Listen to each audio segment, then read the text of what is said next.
Hi, this tutorial is the second in the Pharmacokinetic series, and in this video we're going to have a look at absorption, or more specifically, routes of drug administration.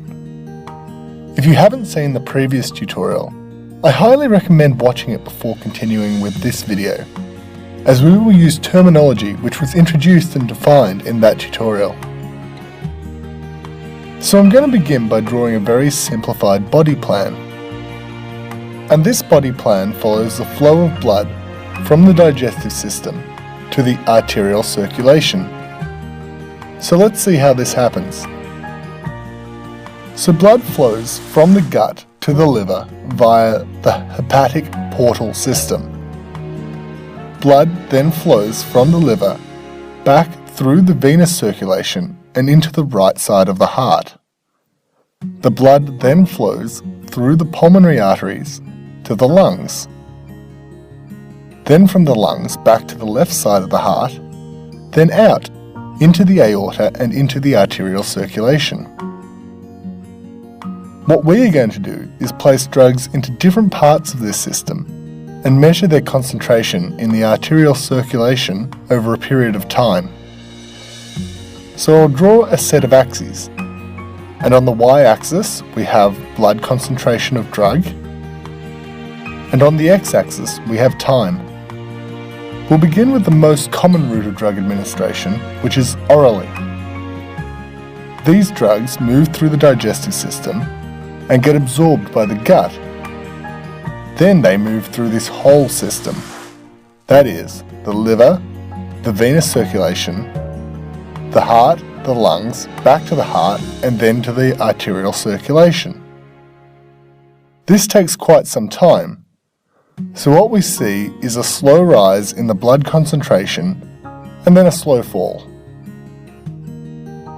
Note that the Cmax is quite low and the Tmax is quite large. We'll now contrast that with intravenous administration. Assume that we give the same dose of the drug intravenously, and for those who have read ahead, this drug does not undergo first-pass metabolism.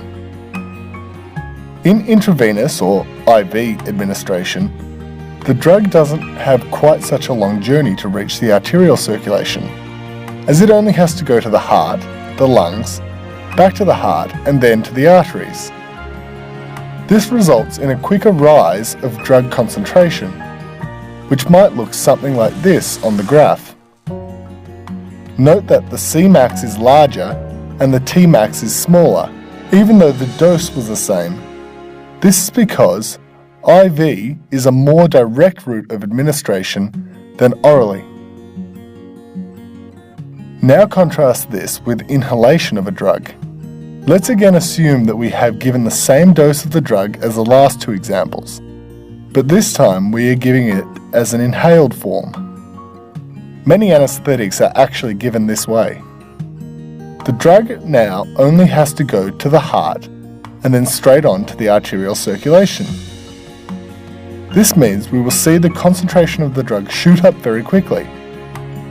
So note the much larger Cmax and the even smaller Tmax via this route of administration. Also remember that in all these three examples, the dose of the drug was identical, only the route of administration changed. So you can see how different routes may cause a radically different Cmax and Tmax. This is important when considering the applications for certain drugs. For instance, if you need pain relief quickly, then an IV analgesic will get into the system much quicker than an oral one. Conversely, a drug which has side effects at high concentrations may be toxic if given intravenously, but the same dose might be safe if given orally.